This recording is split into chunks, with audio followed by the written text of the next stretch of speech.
নিজের ঘর থেকে সংস্কার শুরু করতে হবে বলে মন্তব্য করেছেন বৈষম্য বিরোধী ছাত্র আন্দোলনের সমন্বয়ক সার্জিস আলম।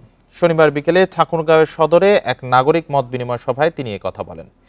সার্জিস আরও বলেন, সমাজের প্রতিটি রন্ধে দুর্নীতি আর বৈষম্য ঢুকে গেছে। ঘর থেকে সমাজ, প্রতিষ্ঠান থেকে রাষ্ট্র, সব ক্ষেত্রেই ঘুষ, দুর্নীতি আর দালাল চক্রের দৌরাত্ম্য। সার্জিস বলেন, সবকিছুরই সংস্কার হতে হবে ছাত্র সমাজের মতামতের ভিত্তিতে।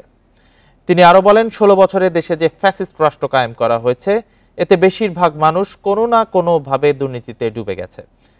আলাদা পেশায় যোগদানের পাশাপাশি ভালো রাজনীতিবিদ হতে হবে বলেও মন্তব্য করেন সার্জিস আলম।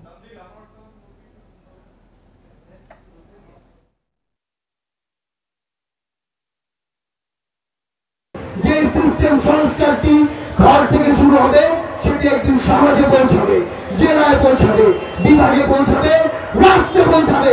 আর তখনই আমরা যে বাংলাদেশের স্বপ্ন দেখছি, সেই বাংলাদেশটি আমরা তৈরি করতে পারবো।